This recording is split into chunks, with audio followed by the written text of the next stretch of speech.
Welcome to The Explainer. Today we're getting into a really powerful sermon from Cardinal L. Wise. It's a tough one, basically saying a lot of people have swapped hard truths for feel-good lies when it comes to faith. And this right here is the heart of it all. It's a simple but really provocative claim. People have picked comfort over truth. Everything else, she says, is built right on top of this single idea. All right, so to really get a grip on her argument, we're going to break it down into 4 parts. First, this whole idea of comfort versus truth. Then we'll look at where she finds support for a God of wrath. After that, we'll dive into her take on modern society, and we'll wrap up with the big choice she says everyone has to make. Okay, so this is the absolute core of her message, this deep split she sees in how people believe today. Her point is that folks are basically custom building a faith that fits their life instead of, changing their life to fit their faith. So this whole thing boils down to 2 totally different ways of looking at God. You've got what she calls the wishful thinking version, and then there's the version she says is the truth. Let's dig into that wishful thinking idea first. So according to her, this wishful thinking is like going through the scriptures with a sieve.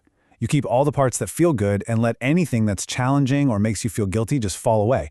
And what you're left with is this idea of God who's always permissive, always gentle, no matter what. And she doesn't pull any punches here. For Cardinal Wise, this isn't just some small misunderstanding. She calls it a dangerous deception, a flat-out lie. The point, she argues, is to create a fake version of Christ that basically gives a free pass to disobedience. Okay, so if that's the lie, what's the truth according to her? How does she back up this tougher view? Well, she pushes back hard against that cuddling Christ idea.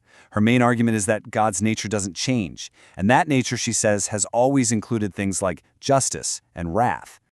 And she throws this question out there directly to her audience. It's rhetorical, of course. The whole point is to say, hey, that capacity for wrath you see in the Old Testament, it didn't just vanish. Her argument is that it's still there. People have just decided to look the other way. And to back this up, she goes straight to some pretty well-known biblical stories. We're talking about the destruction of Sodom and Gomorrah, the Great Flood. For her, these aren't just old tales. They're exhibit A, B, and C for God's consistent, unchanging position on sin. Now this is really important. She doesn't just hang her hat on the Old Testament. She brings in the New Testament to make her case, specifically to challenge that cuddling Christ idea. By pointing to the word wrath right there in the Gospel of John, she's arguing that judgment isn't some relic of the past, it's central to the Christian message itself. So that brings us to the next big question. Why? Why does she think society has gone for this, deceptive view of God? Well, she paints a pretty stark picture of a world that's lost its moral compass and is running away from accountability. She points to a bunch of things she sees as symptoms of a society that has its values completely backwards. She even makes a specific claim that by not disciplining children in the traditional way, it's created, in her words, a generation of lawlessness. But the bigger idea here is that people have started to fear being held accountable more than they fear God.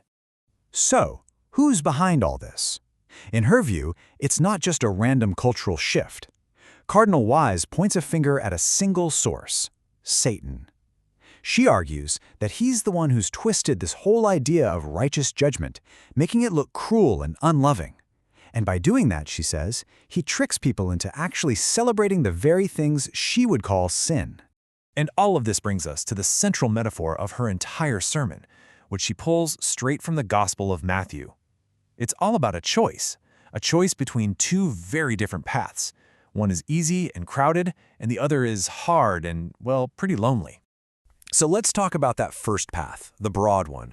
This is the easy route, right? The popular choice. It's the path you take when you toss out discipline, righteousness, and obedience, and instead you just go for self-indulgence and whatever's convenient.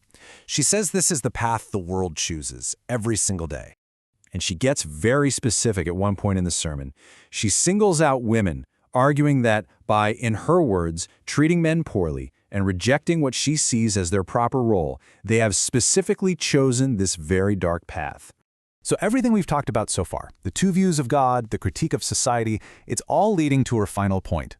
The conclusion of the sermon is this: there's a stark choice to be made between these 2 paths, and that choice has massive, unavoidable consequences. So what's the alternative to that easy, broad path? Well, it's the narrow path. And this one is the polar opposite. It's the hard road. It's a path that requires sacrifice, obedience, and being willing to give up those comfortable lies for what she calls the hard, unpopular truth. And this is where she really drives her point home. She frames the Second Coming not as this big, comforting group hug, but as a final, absolute reckoning. In her view, when Christ returns, it's to deliver justice, not to just sweep unrepentant sin under the rug. She describes this final judgment as a kind of sorting process. You know that phrase, sifting the wheat from the chaff? That's exactly how she puts it. It's about separating the real from the fake, those who genuinely followed him versus those who, as she says, just wore the label of Christian but didn't live it. So in the end, her message doesn't wrap up with a nice, neat, comforting answer. Instead, it ends with a direct challenge. The decision, she says, is entirely up to the individual. And so she leaves her listeners with a question, one that hangs in the air. Which path are you on?